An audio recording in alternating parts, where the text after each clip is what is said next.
Bonsoir à tous et bonsoir à toutes. Bienvenue sur Le Grand Changement. Aujourd'hui, j'ai la chance de t'accueillir, Lise. Bonsoir. Bonsoir. Je suis super contente de t'accueillir sur la chaîne du Grand Changement. Est-ce que c'est la première fois que tu viens? Avec le grand changement? Oui. Ah oui, oui. Ok, alors bienvenue sur la chaîne. On a plein d'auditeurs et d'auditrices qui sont là avec nous. Il y a plein de gens qui te disent bonsoir, qui sont tout contents, ils te mettent des petits cœurs. Isabelle. On a aussi Luna qui nous dit bonsoir tout le monde. Merci Annelise pour cette Vibra-conférence avec Lise. Alors, j'aimerais savoir si vous nous entendez bien et si vous nous voyez bien. Lise, moi je te vois super bien, je t'entends super bien. Toi, tu m'as dit que tu m'entendais bien aussi. Ok. Donc, on va voir un peu s'ils nous voient bien et s'ils nous entendent bien les personnes. Et en attendant, je te propose de te présenter, Lise, pour les personnes qui ne te connaissent pas, qui n'ont pas lu tes livres. Ben, je suis la fondatrice de l'école de vie Écoute ton corps. J'ai créé cette école il y a 38 ans et c'est suite à un rêve prémonitoire que j'ai eu là et puis qui me montrait que je devais faire ça. Et depuis, ben, c'est sûr que j'ai eu beaucoup de difficultés au début parce que les gens, tu sais, écoute ton corps, c'est quoi ça? Ça semblait bizarre, là. Surtout pour le nom d'une société aussi et pas seulement de l'enseignement. Mais moi, comme je suis une battante, j'ai toujours été chef, j'ai toujours été en charge des équipes et tout, donc je me suis pas laissée déranger, puis j'ai toujours foncé. Je croyais tellement à ce que j'enseignais. Et aujourd'hui, ben j'ai écrit 26 livres. J'ai plus de 6 millions de livres vendus, puis ils sont traduits en 25 langues. On enseigne dans 28 pays. J'ai une grande équipe qui enseigne un peu partout. Donc, maintenant, c'est que du bonbon. Hein? Maintenant, c'est le bonheur total parce qu'on est bien implanté. On n'a plus le problème de se faire dire que est-ce que vous êtes une secte? Tu vois, on n'a plus ce problème-là parce que maintenant, ils voient bien qu'on fait tout le contraire d'une secte. Et donc, voilà, je suis toujours là. Je serais d'âge à prendre ma retraite, mais comme j'ai beaucoup d'énergie, j'ai encore le feu sacré, puis j'ai ma fille et son mari qui dirigent toute ma société, donc ce n'est que du bonheur de travailler avec eux. Donc, voilà pourquoi je continue. Ouais. C'est vraiment génial. En fait, tu as mis en entreprise ta passion. Ce que tu as senti, tu t'es dit, je vais en faire mon travail, ma vie et créer Écoute ton corps. C'est ça? Oui. C'est génial. Alors, tu m'as donné la chance de choisir le thème de cette Vibra-conférence. J'avais le choix entre plusieurs thèmes, le pardon, l'acceptation, la responsabilité. Alors, moi, j'ai choisi la responsabilité parce que ça m'intrigue beaucoup. Oui. Est-ce que tu voudrais nous donner une définition de la responsabilité pour toi? Bon, c'est sûr que mes définitions, beaucoup de personnes vont vérifier des fois si ça concorde avec le dictionnaire. Ben, ça arrive pas souvent que c'est exactement comme le dictionnaire parce que, bon, moi, j'y apporte la touche spirituelle, là, et puis j'aime à ce que les choses soient concrètes, faciles à comprendre. Et la responsabilité, dans tout ce que j'enseigne, c'est la chose la plus difficile à mettre en pratique. C'est être responsable, c'est savoir, dans le plus profond de nous, avoir la certitude, savoir vraiment qu'on est le seul créateur de notre vie, que tout ce qui nous arrive, ça part de nous. Donc, si quelqu'un commence à me crier après, dont un voisin qui est impatient, puis moi, je me dis, mais bon, qu'est-ce qui lui prend? Ben, être responsable, c'est de se dire, au lieu d'accuser l'autre, c'est de se dire, mais qu'est-ce qu'il y a en moi qui attire ce genre de comportement de cet homme-là? Un étranger que je connais à peine, pourquoi il me demande? Fait que, comme tu peux voir, c'est pas évident de toujours être responsable parce que c'est tellement facile de penser que ça vient de l'autre. Hein? Et puis, on sait qu'on est une personne responsable quand on accepte que toutes les autres personnes aussi sont responsables. Eux autres aussi, ils créent leur vie. Fait que ça nous aide énormément à arrêter de se sentir coupable. Parce que si je pense que c'est de ma faute, parce que c'est ce que je viens de dire qui a blessé l'autre qui sent qu'il se met à pleurer, ben je suis pas responsable parce que je pense que c'est moi qui l'a fait pleurer, alors que c'est sa réaction à moi. C'est sa responsabilité si elle a de la difficulté à accepter ce que moi je dis. Et donc, c'est pour ça que pour moi, on sait qu'on est une personne responsable quand on assume toujours les conséquences de toutes nos décisions, on blâme jamais une autre personne pour ce qu'on vit. On accepte l'idée. Donc, ça veut dire que toutes les autres personnes autour de nous, eux autres aussi sont responsables de leurs décisions.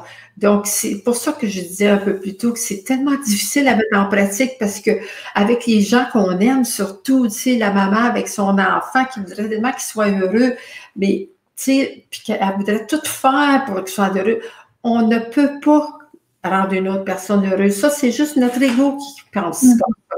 Ça fait juste grossir notre ego de croire que c'est grâce à moi si l'autre a réussi ou si l'autre est bien. Ça, c'est pas vrai.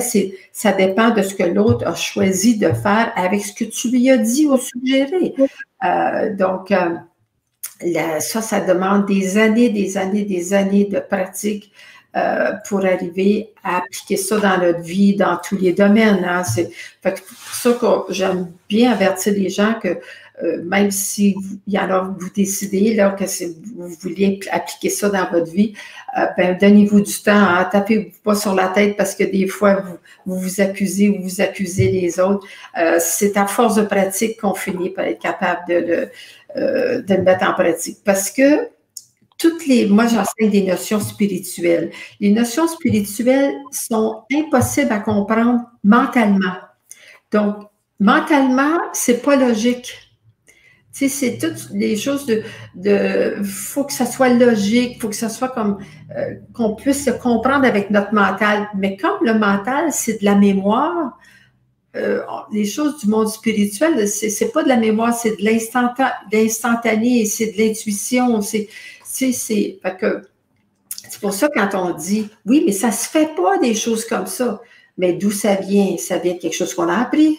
Parce que l'ego notre ego a été créé avec de la mémoire, c'est-à-dire, c'est de la mémoire parce qu'il a été créé avec notre énergie mentale. Mais nous ne sommes pas notre ego. Mais l'ego, lui, il croit qu'il peut diriger toute notre vie, tu sais. C'est ça qui est un grand obstacle tu sais. Moi, j'appelle ça, l'ego, une excroissance du corps mental. Un peu comme si j'avais un gros kyste sur la main. Ben, c'est une excroissance, hein, le kyste. C'est pas naturel. Puis même, là, il a été créé avec de la matière, il a été créé avec de la peau, puis il y a même des petits vaisseaux sanguins là-dedans. Tu vois, il a utilisé de la matière physique pour créer le kyste, mais c'est une excroissance. Ça ne devrait pas être là, c'est pas naturel. Ben, l'ego, c'est la même affaire. Il a pris de l'énergie mentale, c'est-à-dire notre énergie qui est de la mémoire.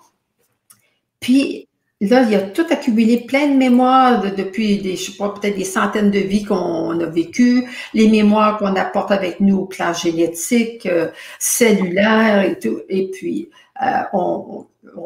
l'ego ne travaille qu'avec les mémoires, tu sais, des choses qui ont déjà été apprises et non des choses qui sont spontanées. Donc, c'est pour ça que c'est difficile difficile, mais puis de l'autre côté, c'est tellement simple. Tu sais, toutes les lois spirituelles sont tellement simples. C'est clair, je suis la seule personne responsable de ma vie. Tu sais, c'est pas difficile à se souvenir de ça, mais c'est l'appliquer qui est difficile à cause du grand pouvoir de l'ego dans le moment sur la planète Terre. Merci. Alors, par exemple, tu vois, quand on attire quelqu'un avec qui on a des conflits, donc on est responsable de ça, qu'est-ce que ça veut dire? Est-ce que c'est une histoire de karma? Et qu'est-ce qu'on peut faire? Tu vois, si on attire ça. Oui. Ben, c'est ça, c'est que, tu sais, il faut surtout pas dire qu'est-ce que j'ai fait de mal pour attirer ça. On n'est pas coupable parce que la culpabilité, c'est complètement l'opposé de la responsabilité. Dans la vie, on se sent soit coupable ou responsable. Alors, aussitôt que je me sens coupable, je sais que je ne suis pas responsable. Aussitôt que j'essaie de culpabiliser une autre personne, je sais que je ne suis pas responsable, tu vois. Et alors, pourquoi j'attire une personne avec qui je vais avoir des conflits? Bien, c'est pour découvrir des choses en moi que je n'accepte pas. Alors, parce que si je n'accepte pas l'autre, et les autres personnes sont toujours nos miroirs. C'est pour ça que une même personne peut être désagréable avec peut-être avec sa sœur, puis très gentil avec l'autre, avec son frère et sa sœur. Tu vois, pourquoi on n'a pas le même comportement avec chaque personne? C'est parce qu'il y a quelque chose en nous qui attire que les gens autour de nous traitent d'une certaine façon ou non. Fait que si disons, dans mon conflit, j'ai beaucoup de difficultés avec mon conjoint, par exemple, parce que ce qu'il faut regarder, c'est pas ce qu'il fait. C'est jamais au niveau du faire. Les lois spirituelles sont toujours au niveau du être. Alors, quand il agit de telle façon, je le juge d'être quoi? Bien, je le trouve irresponsable ou je le trouve irrespectueux face à moi. Bon, ça veut dire que je n'accepte pas des personnes qui sont irrespectueuses. Donc, si je veux être responsable, je vais regarder en moi, je vais accepter l'idée que moi aussi, je ne m'accepte pas quand je suis irrespectueuse. Puis, dans la vie, nous sommes tous sur la planète Terre. On va revenir tant et aussi longtemps qu'on ne se donne pas le droit d'être des humains avec toutes sortes de comportements positifs, négatifs, qu'on aime, qu'on n'aime pas. C'est ça, c'est tout simple. C'est notre seule raison d'être à tous les humains, à se donner le droit de parfois être irrespectueux. Fait que ça, si moi, je me tape pas sur la tête parce que, ben oui, aujourd'hui, là, j'ai pété les plombs, j'ai dit des choses que j'aurais pas dû, j'ai été vraiment irrespectueuse envers l'autre personne. Bon, ça, c'est aujourd'hui. Ça ne veut pas dire que je vais être comme ça le reste de mes jours. C'est pas ma préférence. Ma préférence, ça serait d'être toujours respectueuse. Mais ça m'est impossible pour le moment. Avec cette personne-là, elle vient trop me chercher, ça m'est impossible. Tu vois, c'est ça, se donner le droit. Ça ne veut pas dire que je suis d'accord. Ça ne veut pas dire que je veux continuer à être comme ça tout le temps. Mais se donner le droit d'être comme ça. Et puis, alors, c'est pour ça qu'on va tant et aussi longtemps qu'on ne se donne pas le droit, on s'attire des gens avec qui on va avoir des conflits.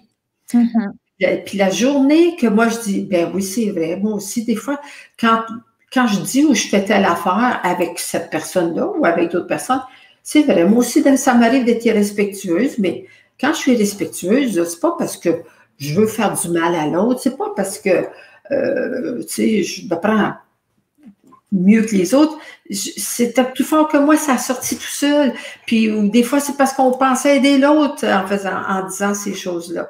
Alors, quand on commence à penser comme ça, ben là, on va avoir un test, on va avoir encore la même personne ou une autre personne qui va nous traiter d'une façon irrespectueuse, puis on va être capable d'être bien. On va dire, ben, dans le moment, là, c'est bon, elle a dit ça, je l'aime pas, je sais pas ce qu'elle a dit, mais bon, c'est aujourd'hui, là, ça n'enlève pas toutes ces belles qualités. Ça, c'est là qu'on s'aperçoit que peu à peu, on est en train de faire notre cheminement. Fait que j'aurais plus besoin de m'attirer plein de monde irrespectueux pour m'aider. Fait que là, après ça, ben, on va travailler sur d'autres choses parce qu'on en a beaucoup à travailler. Hein.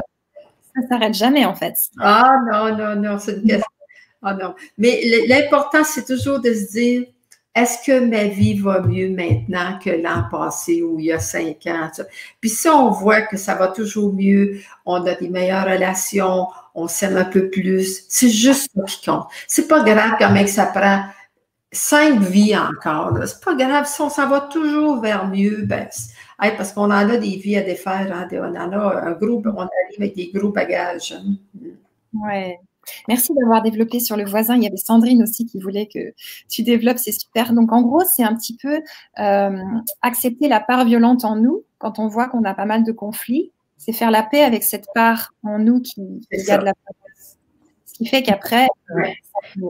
Ben, premièrement, c'est de le reconnaître parce que notre première réaction, c'est notre ego va nous dire que nous, non, moi, je ne suis pas une personne comme ça, je ne suis pas respectueuse. On pense toujours que c'est les autres seulement qui sont comme ça. Parce que ça prend d'humilité pour dire, ben c'est vrai que moi aussi, ça m'arrive d'être comme ça. Mais quand je suis comme ça, est-ce que je suis une personne méchante? Tu sais, est-ce que j'ai vraiment l'intention de vraiment de faire du mal à l'autre? Puis on s'aperçoit que non, on n'est pas méchant. Ben l'autre n'est pas plus méchant. Ouais. Super, merci beaucoup. Alors, on a plein de réponses. Il y a Jessica qui nous disait, donc oui, c'est aussi le travail de Byron Katie, voir en quoi je suis aussi ce que je reproche à l'autre. C'est ce que tu disais tout à l'heure. Et on a Marie qui nous dit, Madame Bourbeau, merci pour votre livre, Les blessures émotionnelles. Grâce à vous, je me suis mis à vivre enfin et tout s'est débloqué. Médiumnité, merci. Bienvenue. Et Jessica qui complétait en disant, lors d'une situation conflictuelle, je me pose la question, qu'est-ce que ça me dit de moi? Ben, ce qu'on vient d'y répondre, là. Exactement. Génial. Merci beaucoup. Alors, tu vois, moi, Lise, la responsabilité, ça me fait penser à la culpabilité. Qu'est-ce que tu penses de la culpabilité et comment ne pas tomber trop vite, facilement dans la culpabilité? Oui, ben, c'est ce que je disais un peu plus tôt, c'est que la culpabilité, en réalité, elle est là seulement pour attirer notre attention sur le fait qu'on n'est pas responsable. Parce que si j'accuse l'autre de me blesser, ben, je ne suis pas responsable parce que je pense que c'est lui qui crée ma vie. C'est sa faute si moi je suis malheureuse. C'est la même chose si moi je me sens coupable. Supposons que je viens d'oublier quelque chose d'important. Puis là, je me tape ça à la tête. Oh mon Dieu! Tu vois, alors, la personne responsable, au lieu de se sentir coupable, elle va juste dire, bon, ça y est, j'ai oublié quelque chose d'important. Bon, quelles sont les conséquences? J'ai oublié. Puis, je suis une personne humaine. J'ai le droit d'oublier des choses des fois. Ça va être impossible de vivre sur la planète Terre sans jamais avoir de défauts. C'est impossible, c'est utopique. Nous allons l'être le plus évolué au monde, le plus dans l'amour au monde. Il va faire des erreurs, il va oublier des choses. Parfois, il va vivre une petite colère. On n'est pas ici pour être dans ce qu'on appelle toujours parfait selon les notions qu'on a apprises. C'est impossible en tant qu'humain. Il nous arrive trop de choses inattendues, surtout maintenant, à la vitesse que ça va avec l'ère du Verseau. Il y a tellement de changements. Puis regardez maintenant avec le COVID, c'est en train de nous envoyer mais plein d'occasions pour de sortir des choses qu'on n'avait pas vues avant, qui nous font vivre de la colère, de l'impatience, des questionnements, bon, et de la peur. Fait que tout ça est là pour nous aider à accélérer notre processus de conscientisation. Bon, on n'aime pas le moyen qui est utilisé, mais est-ce que ça se pourrait qu'on utilise un moyen aussi drastique qu'une pandémie mondiale puis une grosse peur mondiale? Est-ce que c'est possible que nous avons tous attiré ça parce qu'il est grand temps qu'on se regarde puis qu'on commence à être plus conscient de ce qui se passe en nous? Puis, parce que moi, j'ai bien vu là, dans des gens que je connais qui ont des peurs que je ne pensais pas qu'il y avait depuis le COVID. Fait que tu vois, alors la personne, c'est elle qui décide. Est-ce qu'elle décide de se prendre en main, puis de se regarder, puis de dire, ah bon, ça, cette peur-là m'appartient. Ça ne vient pas du virus, ça ne vient pas du voisin, c'est moi, c'est ma perception. Tout vient toujours de l'intérieur de nous. Donc, c'est pour ça que si je veux arrêter de me sentir coupable, bien, en sachant ça, bien, je vais tout de suite savoir que culpabilité égale non-responsabilité. Puis ce que beaucoup de gens oublient, c'est qu'on est conscient au maximum à 10% de ce qui se passe en nous. Fait que si vous pensez que vous vous sentez coupable de temps en temps, ben je veux vous dire que c'est beaucoup plus que de temps en temps. C'est incroyable la quantité de fois que, tu sais, c'est qu'on se fait mal. Comme quand on se blesse, par exemple, je sais pas, on se coupe le bout du doigt en épluchant les patates. Tu vois, tout de suite, quand on se blesse, on veut se punir. Ça nous montre qu'on se sent coupable. Fait que si je dis à quoi je pensais en épluchant ma patate. Puis là, je venais de penser que j'avais promis à ma mère d'appeler, puis j'ai oublié de l'appeler aujourd'hui. Tu vois, mais on s'en rend même pas compte. Si moi, je ne m'étais pas coupé le bout du doigt, je ne me serais pas rendu compte que je me sentais coupable de faire ça. Tu vois, alors, on a plein d'aides maintenant dans l'univers pour attirer notre attention. Fait aussitôt qu'on se sent mal puis qu'on se tape sur la tête ou qu'on accuse quelqu'un d'autre. Donnez-vous le droit d'être comme ça. Vous ne pourrez jamais arriver un jour à plus vous sentir coupable. Fait que si on se sent coupable, ça dure, une fois qu'on est plus responsable, ça dure quoi? 5 secondes? 1 minute maximum? Tout à coup, on se dit, non, là, c'est dans le moment, je ne suis pas une mauvaise personne, je ne suis pas coupable, c'est juste à prendre la décision d'assumer mes conséquences.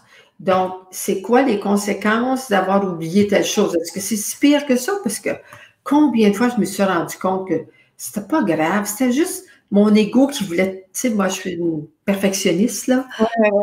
Mon ego qui me permettait pas jamais que je fasse une petite erreur. Puis souvent, ces erreurs-là sont très faciles à rectifier. Ben, c'est pas grave, je l'ai oublié, je vais le dire à la personne, ou c'est un travail, je vais le refaire à un autre moment. On trouve une solution rapidement. Puis sinon, ben, si on a des conséquences trop difficiles, on se dit, bon, ben, au moins avec ça, là, j'apprends. J'apprends que à l'avenir, il faut que je change quelque chose dans mon organisation parce que ça m'a coûté cher. Là, les conséquences ont été difficiles dans cet oubli-là. Puis, qu'est-ce que j'ai appris? Vous voyez, c'est pas ni bien ni mal, on apprend. On est toujours en train d'apprendre. Wow. Comment je grandis de ça plutôt que se flageller? Oui, parce que plus on se sent coupable, là, puis plus on le refait encore, c'est ça qui est le pire. Ça se répète tout le temps. Puis l'ego, lui, il est convaincu que si on se sent coupable, on va arrêter. Tu sais, comme la personne qui se sent coupable parce qu'elle a mangé trop de chocolat. Ouais. Ben, elle pense que si elle se tape comme il faut sur la tête puis qu'elle se fait des grosses promesses, non, je recommencerai plus. C'est la dernière fois que j'en mange autant, j'ai vraiment exagéré. Elle pense que parce qu'elle se sent coupable, ça va marcher. Non, c'est le contraire. On pense ça, c'est l'ego qui pense qu'on va arrêter. Ou bien, une autre raison pour la culpabilité, c'est qu'on pense que si on se sent coupable, on est des meilleures personnes. Qu'une personne sans cœur, elle ne se sent jamais coupable. Et puis, c'est pas vrai du tout. Puis, quand on finit par réaliser que plus je me sens coupable, plus je répète les mêmes actions. Pourquoi on les répète? Parce que c'est toujours notre âme qui veut qu'on apprenne quelque chose. Puis, fait qu'on s'attire tout le temps des situations pour venir à bout d'apprendre que donne-toi le droit d'être comme ça. Ouais. Wow. Merci. Il y a Valérie qui pose une question vraiment importante, je crois. C'est pouvez-vous parler de la responsabilité dans la maladie? Qu'est-ce que tu en penses, Lise? Ben, c'est la même chose. Toutes les maladies, sans exception, même que ce soit un handicap ou quoi que ce soit, c'est de naissance, c'est tout quelque chose qu'on a besoin d'apprendre sur soi. C'est ça, être responsable. Qu'est-ce que j'ai à apprendre avec cette maladie-là? Et ça a été un gros travail pour moi dans mon enseignement, d'aider les gens à découvrir, à donner des moyens pour que les gens découvrent qu'est-ce que j'ai à apprendre avec cette maladie-là. Puis, parce que, je ne sais pas si vous avez remarqué, mais il y a des gens qui arrivent sur cette planète avec des gros handicaps ou une maladie importante, mais ils sont toujours heureux. L'enfant est heureux, il est joyeux, même s'il n'est pas comme les autres. Puis, tu sais, la famille dit, cet enfant-là, c'est un rayon de soleil. Ben, lui, ça fait partie de son mandat dans cette vie-ci, c'est juste de rayonner puis d'essayer de donner de la lumière aux gens autour d'eux autres et puis d'accepter sa maladie. Donc, c'est pour ça que c'est pas parce qu'on est malade qu'il faut être enragé puis en colère puis trouver que la vie est injuste. Parce qu'on a toutes sortes de choses différentes à apprendre avec la même maladie. Merci. Alors moi, j'avais une question d'une auditrice qui a assisté à ton avant-première, parce qu'on a fait une avant-première il y a quelques jours pour présenter cette Vibra, et elle voulait te demander, donc c'est âme essentielle, comment aider un enfant qui a la blessure de rejet alors que la vie lui envoie sans arrêt des épreuves de rejet. Oui. Ben, les enfants, je recommande fortement de commencer très jeune à parler aux enfants, même s'ils ont juste 2 ans, 3 ans. Leur mental est pas aussi à l'œuvre, hein. Ils sont beaucoup plus, c'est des boules de lumière, des jeunes enfants. Puis le mental, ça prend comme 7 ans avant que l'enfant soit complètement incarné avec toute sa dimension mentale, émotionnelle. Et commençant à parler très jeune, dire, tu sais, on vit au monde avec des blessures, et puis toi, tu sembles avoir une plus grosse blessure de rejet, donc je te juste averti, mon trésor, que tu vas avoir à travailler là-dessus. On a tous des blessures avec lesquelles on doit travailler. Toi, c'est le rejet, fait que ça veut dire que tu vas te sentir rejeté. Tu vas souvent penser qu'on t'aime pas, ça va te faire de la peine, tu vas avoir envie de te sauver, de te cacher dans ta chambre. Mais ça t'appartient. Ça va être toi qui va falloir qu'il travaille là-dessus. Nous autres, on ne peut pas rien y faire pour toi. Tout de suite, commencer très, très jeune avec les enfants parce que les enfants, à nouveau, c'est les enfants du Verseau, puis ils sont conçus dans le moule du Verseau, c'est-à-dire l'enseignement d'Écoute ton corps, c'est l'enseignement du Verseau. Et les enfants le comprennent, le captent, qu'est-ce qu'on leur dit. Intuitivement. Ils ne captent pas mentalement. Ils ne disent pas « Ah oui, ça fait du sens ». Ils n'essayent pas de comprendre ça mentalement. Ils le sentent au plus profond de leur âme que c'est vrai, ça. Et puis, plus on commence jeune, là, même moi, j'ai beaucoup de madames, des participantes qui ont des bébés écoute ton corps, tu sais, qui sont enceintes tout le temps. Ils font plein d'ateliers le temps qu'ils sont enceintes. Donc, le bébé entend tous les enseignements.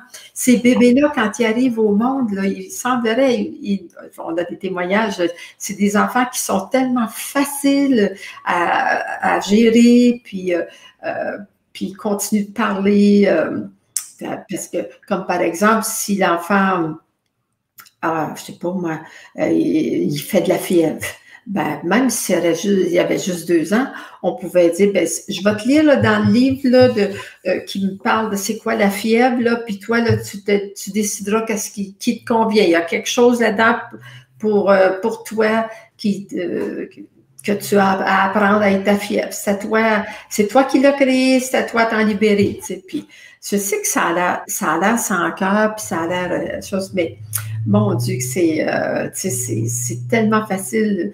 Moi, je sais, j'ai eu le témoignage d'une jeune femme qui me disait qu'il venait de déménager dans une nouvelle maison il y avait la cuisine, là, puis un peu plus loin dans le passage, il y avait la porte pour aller en bas dans un sous-sol. Et puis, il n'y avait pas eu de sous-sol avant. Donc, elle avait un petit garçon de 2 ans et une petite fille de 6 ans. Et puis la petite fille de 6 ans, elle avait toute sa mère, à mesure qu'elle arrivait chez elle, la petite fille, elle disait toujours « Puis, qu'est-ce qu'elle a dit, Lise Bourbeau, aujourd'hui? » Puis là, elle voulait tout apprendre ce que sa mère disait. Fait que là, tout à coup, là, il venait de déménager, la porte est ouverte, puis le petit bonhomme, il est en haut de l'escalier de 2 ans, tu sais, puis fait que la maman qui a fait tous les ateliers chez nous, elle dit à sa petite fille « Vite, va chercher Michael avant qu'il tombe en bas dans l'escalier. » Fait que la petite fille, elle s'en va à côté de son petit frère, puis elle le regarde, elle dit « Michael, ça, c'est un escalier. Là, si tu avances un pas de plus, tu risques de tomber. Tu peux peut-être te casser une jambe, un bras, tu peux te casser le cou. C'est toi qui décides, c'est ta responsabilité. » Le petit bonhomme, il se levait à la tête, il regardait sa petite sœur, puis il retournait de bord. Fait que, sa mère, elle qui avait fait les ateliers puis qui connaissait la responsabilité, elle a dit « J'ai eu ma leçon. » Elle dit « Moi, j'aurais pas osé le dire à un petit garçon de 2 ans, mais il a tout compris. » Puis après ça, sa petite sœur, elle dit « Je vais te montrer comment descendre à reculons. » Puis sa mère n'a jamais eu à s'inquiéter de si la porte de l'escalier était ouverte ou non. Elle faisait entièrement confiance. Donc, ça, c'est des beaux témoignages. Hein. Et Donc, avec les enfants, n'ayez pas peur de leur parler de ces choses-là parce qu'ils captent très, très vite. Ouais. Même avec des bébés, on peut leur parler, ils le Oui, sentent. oui. Oui, puis leur dire que c'est normal, puis qu'ils ont toutes des blessures. On a tous la blessure de rejet, mais c'est sûr qu'il y en a qui ont, tu sais, on a toujours une ou deux qui semblent être plus fortes là dans nos 4 blessures que nous avons tous. Mais faut leur dire là, si tu te sens mal, puis tu penses que je viens de te dire que je t'aime pas, ben c'est toi qui décides ça. Moi, j'ai jamais dit ça.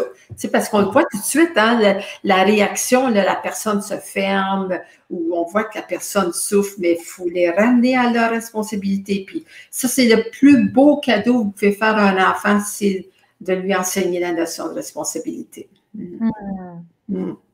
Wow. Alors, j'ai une question pour toi, Lise. Là, on ne va pas pouvoir répondre à toutes les questions parce qu'il y en a trop dans le chat, donc j'en sélectionne au hasard certaines. Et j'en ai une là que m'a posée une auditrice aussi avant, donc dans l'avant-première, c'est par rapport, tu vois, par exemple, une personne qui aurait vécu enfant les coups de son père, des coups injustes et tout, qui a été vraiment frappée toute son enfance et qui a du mal à lui pardonner et à voir du bon en lui. Qu'est-ce qu'elle doit apprendre de ça et comment avancer? Oui, ben ça, c'est sûr que quand on vit des choses difficiles, parce qu'il y en a qui arrivent, il y en a qui vivent des vies d'horreur, hein. On voit bien hein, quand on regarde les nouvelles et puis on entend parler des choses, des enfants qui se font battre, de la violence physique, violence psychologique, des abus énormes. Ben ça, souvent, ça veut dire que c'est une âme qui revient depuis plusieurs vies pour faire le même mandat, pour venir à bout d'apprendre quelque chose sur elle-même. Et que c'est pour ça qu'à chaque vie qu'on revient, on ne fait pas notre mandat, parce qu'avant de naître, hein, on a toujours un certain mandat que j'appelle, moi, le plan de vie, qu'on décide d'avance. OK, la prochaine vie, là, je vais aller travailler sur ça, ça, ça, ça. Mais là, comme ici sur la planète Terre, on a le libre arbitre, bien, malheureusement, on oublie les besoins de notre âme, puis on laisse notre ego diriger notre vie, l'ego, hein, dont j'ai parlé un peu plus tôt. Et donc, c'est pour ça qu'on vit des choses plus difficiles. Donc, c'est normal que ce soit plus difficile pour toi si tu as eu beaucoup de coups, tu as eu de la violence quand tu étais jeune. Mais le travail, c'est vraiment en te demandant, je le juge d'être quoi? Une personne qui agit comme ça avec son enfant, je la juge d'être quoi? Puis en sachant que toi aussi, tu es comme ça avec toi-même, puis avec d'autres personnes. Et alors, souvent, on veut pas se voir, hein, surtout quand c'est gros comme ça, mais tu peux vérifier avec d'autres personnes. Est-ce que ça vous arrive, vous autres, de me trouver, je sais pas, disons, violente ou agressive, ou je sais pas ce que tu accuses, ou irrespectueux, ou abusive, et puis alors, de demander aux autres que tu dis, je veux faire un travail sur moi là-dessus, parce que je vois que j'aime pas les personnes qui sont comme ça veut dire que je m'aime pas quand je suis comme ça. Alors, parce qu'il se peut que toi, tu fasses tout ce que tu peux pour ne pas être comme ça. Parce qu'on peut arriver à se contrôler pour ne pas l'être. Mais même si on croit ne pas l'être, là, ça paraît des fois dans nos yeux. Ou en tout cas, moi, je me suis aperçue que même si je me faisais croire que je n'étais jamais comme ça, que j'arrivais à me contrôler, parce que je suis une personne je suis assez contrôlante, mais les autres me voyaient comme ça dans un certain des choses que je disais, que je faisais, puis fait que quand vous êtes prêt à l'entendre, là, vous dites, je veux l'entendre, je veux me connaître, les autres vont vous dire la vérité. Tandis que si une personne a dit, oui, oui, ça t'arrive, toi, d'être comme ça des fois. Ah oui, peux-tu me donner un exemple? Puis là, la personne te donne un exemple, puis tu dis, ben voyons donc, je suis ben non, dans cet exemple-là, je n'étais pas comme ça, c'est pas ça que j'ai voulu faire. Tout de suite, on commence à résister, ben là, ça ne marchera pas, l'autre, elle ne voudrait plus vous parler. Parce que il faut vraiment bien écouter. Puis même si nous autres, on n'est pas d'accord, on ne pensait jamais être comme ça dans cet exemple-là, vous dites, OK, ben merci beaucoup, je vais y réfléchir parce que ça me surprend. Moi, je ne m'étais pas vue comme ça, mais là, maintenant que tu me le dis, c'est possible, là. Puis, tu vois, avoir une ouverture. Comme ça, les gens vont avoir plus de facilité à collaborer avec vous si vous voulez apprendre à vous connaître. Wow, merci. Il y a Martine qui aimerait que tu lui parles des addictions et je propose qu'on mélange à la responsabilité. Tu vois, que tu nous parles des addictions et de la responsabilité. Qu'est-ce que tu en penses? Oui, ben c'est comme dans tout, hein. Une personne qui est addictée, qui est complètement dépendante de la cigarette ou de l'alcool ou quoi que ce soit, elle est responsable de sa vie. C'est ni bien ni mal. Dans la vie, il n'y a jamais rien de bien ou de mal. Il y a juste des choses intelligentes ou pas intelligentes pour nous. Donc, l'addiction, elle n'est pas intelligente pour toi parce qu'elle te nuit à quelque part. Si elle ne te nuit pas du tout, c'est quoi le problème? Comme moi, je suis addictée à la lecture. Je ne peux pas aller nulle part sans mon livre. Il faut que j'aie quelque chose à lire au cas où je reste 5 minutes à attendre. Puis, mais ça me donne aucun problème. Ça ne m'a jamais dérangé. Ça ne m'a pas dérangé dans ma vie de famille, dans ma vie personnelle. Fait que pourquoi je la lâcherais, ma dépendance? Mais la personne, par contre, il y a des dépendances qui sont très, très nuisibles, autant physiquement que dans la vie sociale ou dans la famille. Donc, tu dis, OK, je suis addictée à ça, voilà les conséquences. Est-ce que je suis capable de bien gérer les conséquences?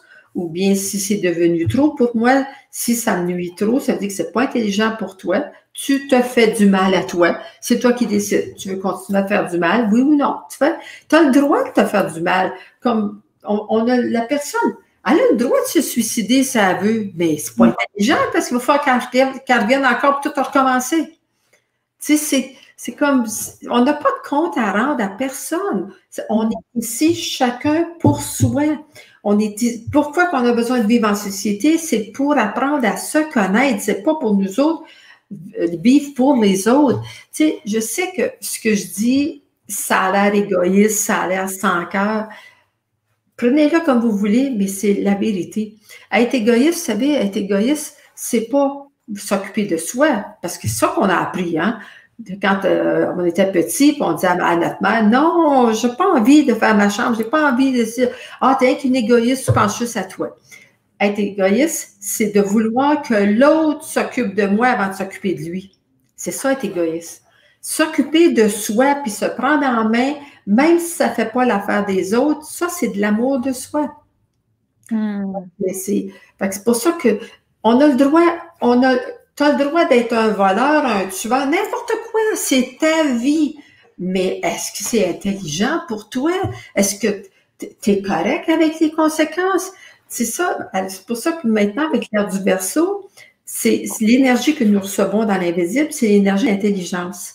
Intelligence, c'est ça. Est-ce que c'est intelligent pour moi? C'est-à-dire, est-ce que les conséquences font wow en dedans de moi? Ou bien si ça me crée un paquet de troubles, mes conséquences, commence à décider autre chose. C'est toi qui décides, personne d'autre peut le faire pour toi. Fait qu'aussitôt qu'on voit que c'est pas intelligent, si je mange 3 fois plus que ce que je suis supposée manger, c'est pas intelligent parce que j'ai des brûlements d'estomac, j'ai des gonflements, j'ai des indigestions. C'est moi que je punis. Je punis pas personne d'autre. Donc, tandis que si on prend la décision à cause de la culpabilité, si je dis, ah non, là, franchement, Lise, là, t'exagères, là, tu vois-tu combien tu viens de manger, là, franchement, là, c'est pas bon. Vous voyez, si c'est la culpabilité qui me fait prendre une décision, ça marche pas. Ça marche pas parce que je vais encore recommencer tout le temps, puis même ça va devenir pire. C'est la seule chose qui peut arriver à changer quelque chose dans notre vie, c'est l'acceptation.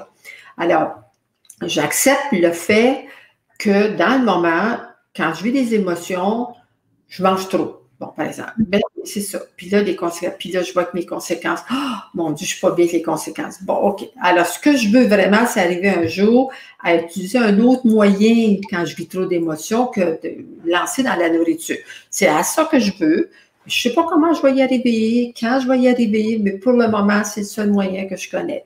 Mais puis j'assume les conséquences. J'assume les conséquences de grossir ou d'être malade. Puis, vous voyez, ça, c'est une personne qui s'accepte. Elle n'est pas d'accord avec ce qu'elle fait, mais elle se donne le droit pour le moment d'en être rendue là, en sachant où elle va aller un jour. Mais quand ça va arriver, on ne le sait pas. En gros, c'est d'être de plus en plus soi-même. Tout le temps, tout le temps. Tu sais, arrêter de se laisser diriger par toutes les mémoires de notre ego puis par la culpabilité. Juste aller avec ce qui vient. On a le droit de ça. On n'a pas de compte à rendre à personne.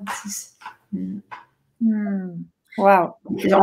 On a des comptes à rendre à soi, à notre âme, parce que c'est maintenant, avec tout ce qu'on a sur la planète pour nous aider à devenir plus conscients, parce qu'il n'y a pas juste ton corps qui aide à développer la conscience, il y a plein d'aides autour de soi. On n'a plus de raison de rester ignorant puis inconscient. On est dans une époque où, moi, je trouve merveilleuse, parce qu'on peut faire des changements radicaux qui vont nous éviter de revenir, je ne sais pas combien d'autres vies encore, pour toujours recommencer les mêmes affaires. Merci. Il y a Sylvie qui pose une question. Comment faire face à un enfant adulte qui est toujours en colère et accusateur, qui ne respecte aucune règle de vie posée dans la maison?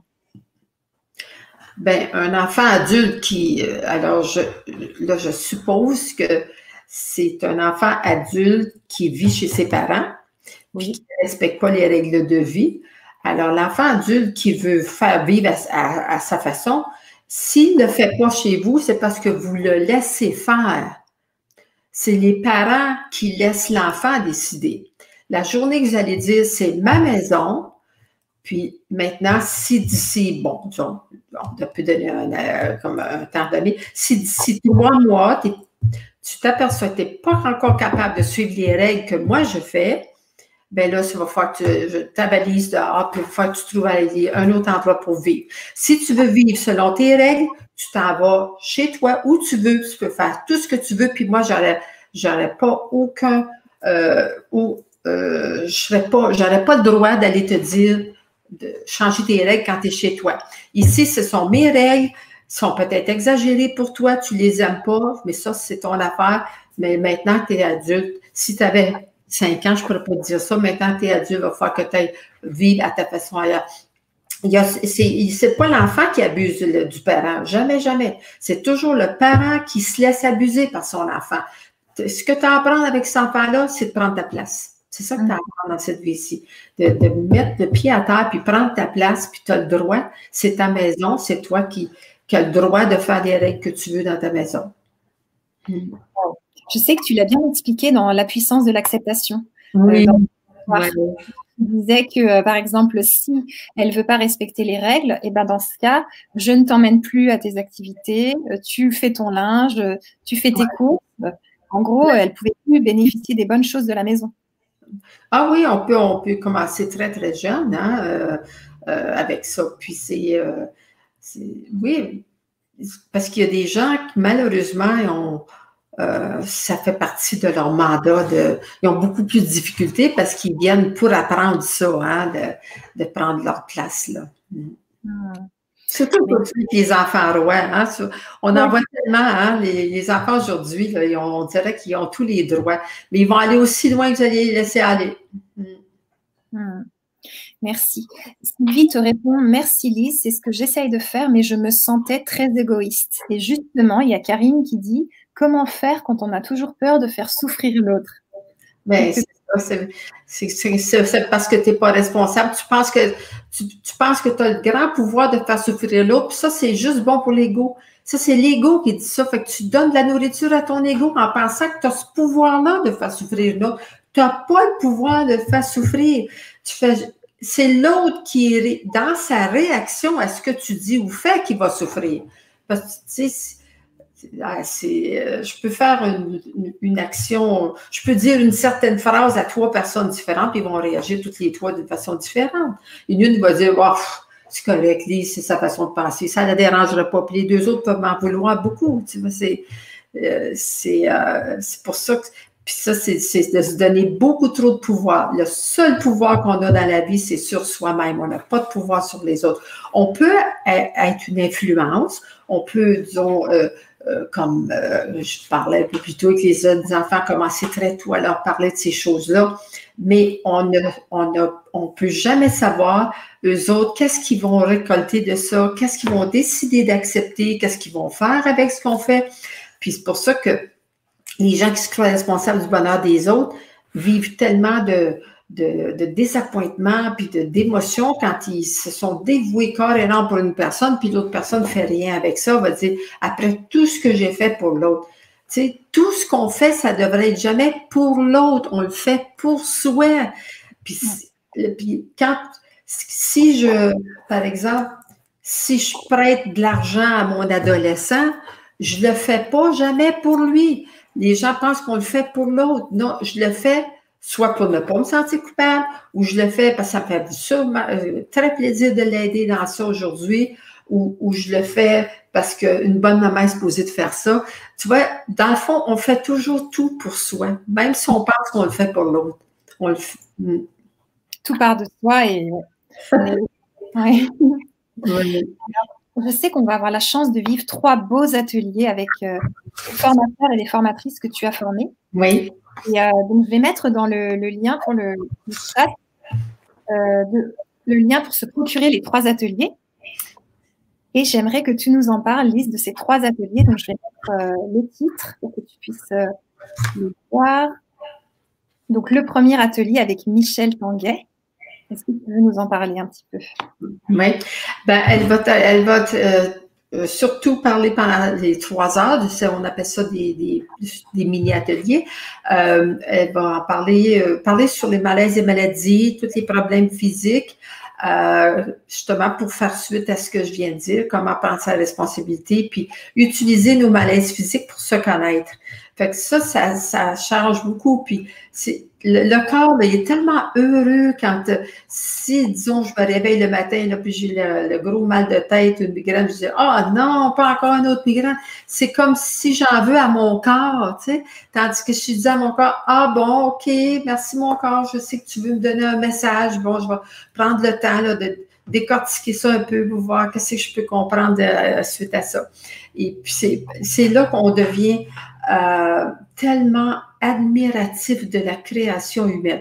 Moi, j'en viens pas, je suis toujours de plus en plus en admiration de voir à quel point la vie est intelligente. Comme le corps humain, chaque partie du corps a un lien avec une façon de penser. Parce que si j'ai peur d'avancer, de prendre une décision, changer de travail, aller de l'avant, je vais plus avoir des problèmes au niveau des jambes, parce que c'est les jambes qui m'aident à avancer, tu vois. Si c'est au niveau des yeux, c'est dans ma façon de voir les choses, de me voir, de voir à l'extérieur. Fait que ça, si je l'explique dans un de mes livres, là, le livre Aime-toi, mais dans l'atelier, vous allez apprendre surtout et pouvoir faire l'exercice, pratiquer à faire l'exercice pour savoir quelles questions vous posez pour découvrir c'est quoi qui se cache derrière ça. Parce que derrière chaque malaise et maladie, le message nous aide à découvrir quelque chose qu'on veut, mais qu'on n'ose pas aller vers ce qu'on veut. Fait qu'on découvre la peur et la croyance qui nous bloquent d'aller vers ce qu'on veut. Puis après ça, ben, là, il nous reste juste maintenant à savoir qu'est-ce qu'on veut vraiment, puis les actions à faire pour aller vers ce qu'on veut. Fait que ça nous aide au niveau de nos peurs, au niveau de notre ego, puis fait que c'est très révélateur quand même. Puis ensuite, ben, dans l'atelier, vous allez apprendre aussi la dernière étape à faire pour faire un changement pour que la guérison commence. Puis c'est quand on en parlait tout à l'heure, un peu plus tôt, toutes les deux ensemble, que c'est pas parce qu'on a un malaise physique qu'il ne faut pas se faire aider par la médecine. Tu sais, si me lève avec un gros mal de tête, je vais prendre quelque chose pour mon mal de tête, mais tout de suite, je commence à faire mon décodage, mes questions pour voir c'est quoi qu'il y a derrière. Fait que il va disparaître plus vite, puis on a plus de chances qu'ils ne reviennent pas si j'ai compris mon message, tu sais. Puis, parce que c'est les deux, on peut combiner les deux ensemble. Super. Donc, ça va être des ateliers de 3 heures chacun, donc en tout 9 heures d'atelier. Tu nous as fait le prix de 89 €, donc c'est vraiment pas cher pour 9 heures d'atelier passionnant. Et donc, le deuxième atelier, ça va être sur les 5 blessures qui vous empêchent d'être vous-même. Donc, le titre de ton livre. Oui, ben ça, comme c'est seulement 3 heures, parce que les blessures, hein, il y en a du matériel là-dedans, hein, ça va vous introduire sur 5 blessures pour savoir les reconnaître assez facilement, parce que souvent, on va dire, parce qu'une personne, disons, elle m'a oublié, elle m'a pas vu, elle passe à côté de moi, puis elle m'a même pas vu, je me sens rejetée, mais puis on peut dire je me sens rejetée, mais c'est pas nécessairement la blessure de rejet. C'est ça, faut pas mélanger le mot, l'action,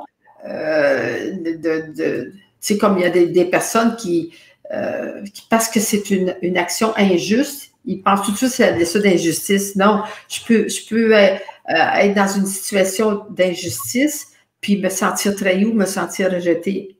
Fait que c'est pour ça que j'ai tout donné en grand détail les comportements qu'on utilise. C'est ça qui décide, qui nous aide à découvrir quelle blessure on vit.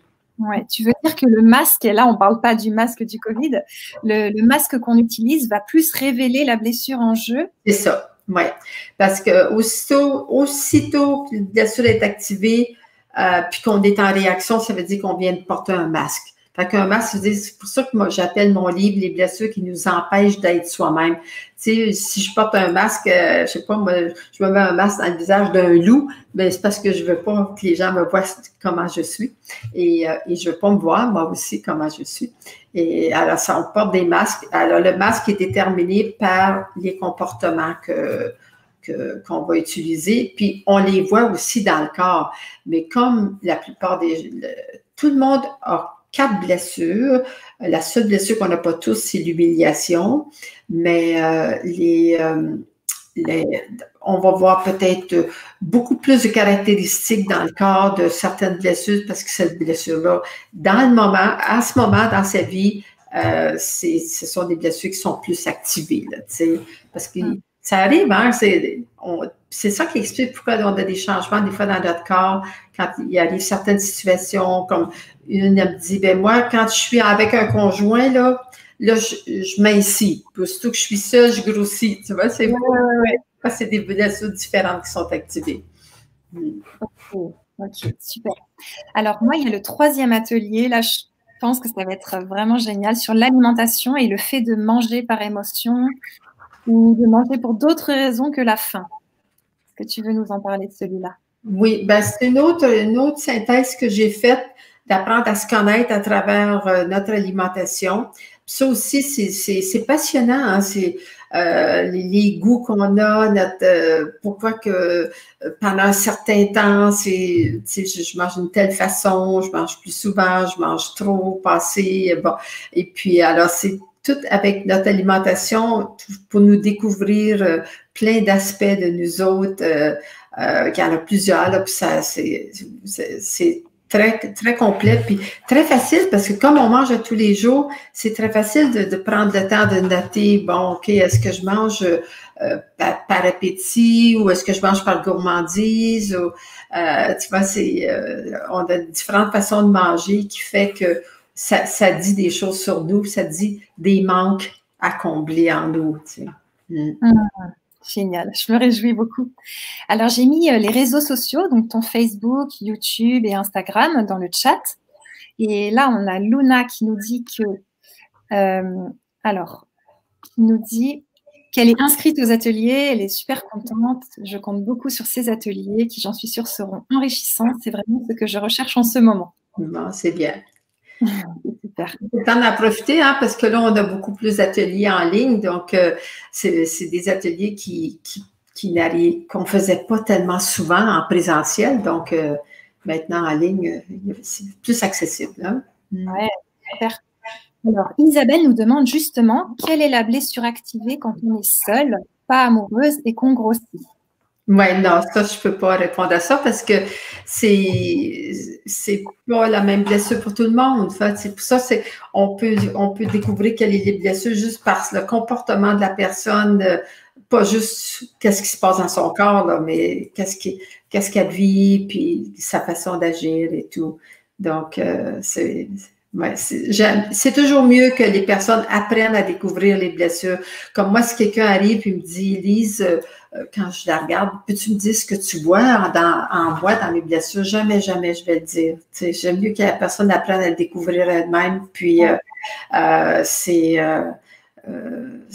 disons, c'est assez explicite dans les livres, les ateliers pour que les gens puissent se découvrir eux-mêmes. Ouais. Tu le disais dans les livres que c'était difficile de le dire à quelqu'un, de dire je vois ça en toi.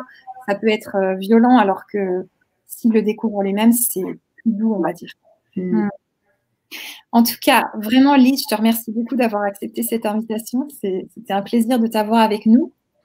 Est-ce que tu veux nous faire une conclusion de cette belle Vibra conférence, parce qu'on arrive sur la fin de la Vibra? Ben, juste de continuer à vouloir améliorer votre vie, tu sais, parce que on a plein d'opportunités dans le moment.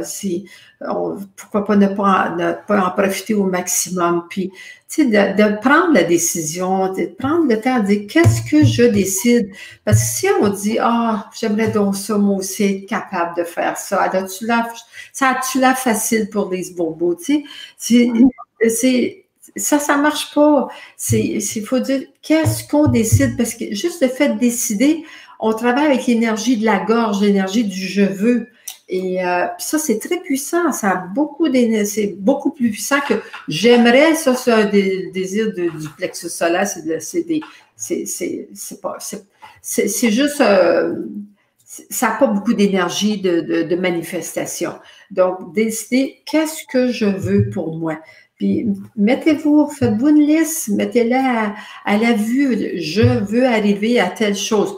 Puis ensuite, quelles sont les actions que vous décidez de faire pour arriver à ça, tu sais?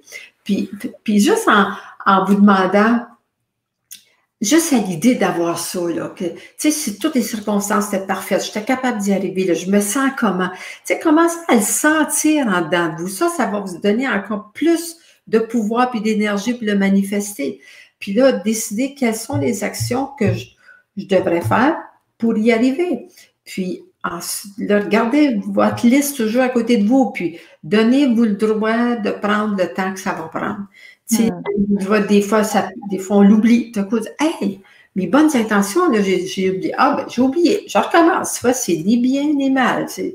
Parce qu'il n'y a personne au monde qui peut arranger votre vie, ça c'est clair. Puis il faut que vous le décidiez. Il n'y a rien qui arrive de vraiment concret dans notre vie tant qu'on ne l'a pas décidé nous-mêmes. Ça part de nous, donc. Oui, tu sais, c'est un peu comme la dame là, avec son enfant adulte. Il faut qu'elle le décide. Hein, le papa ou la maman là, le décide puis dit c'est ça que je veux. Puis une fois que c'est décidé, là, il y a quelque chose qui se dégage de nous, puis l'autre personne le sent aussi. Puis c'est comme si la décision, là, et ça se dégage de nous, puis on attire à nous les gens puis les situations qu'il faut pour faire arriver ce qu'on veut. C'est magique, ça fait toute partie de l'intelligence de la création humaine, ça. Wow, c'est trop beau. Ça nous rend un pouvoir, c'est vraiment génial. Oui. En tout cas, je te félicite pour le beau travail que tu fais, parce que tu vois aussi à ta façon, tu veux aider les gens à se prendre en main, à découvrir des nouvelles façons, des nouveaux enseignements. Donc, c'est ça.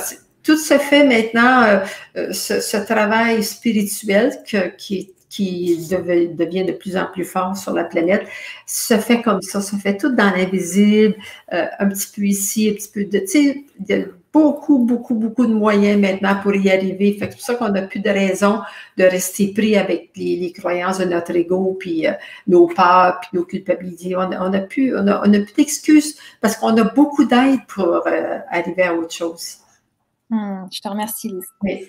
Alors, c'est moi qui te remercie, puis je te souhaite bonne chance dans tes projets. Et à tous ceux qui sont là pour nous écouter aussi, j'espère au plus profond que ça vous a aidé à prendre une décision d'aller vers ce que vous voulez dans la vie. Puis c'est pas être égoïste, hein, d'aller vers ce qu'on veut. C'est de l'amour de soi. Ouais, l'amour de soi. Ça, c'est Ouais. OK, c'est bon. Alors, merci. Au revoir.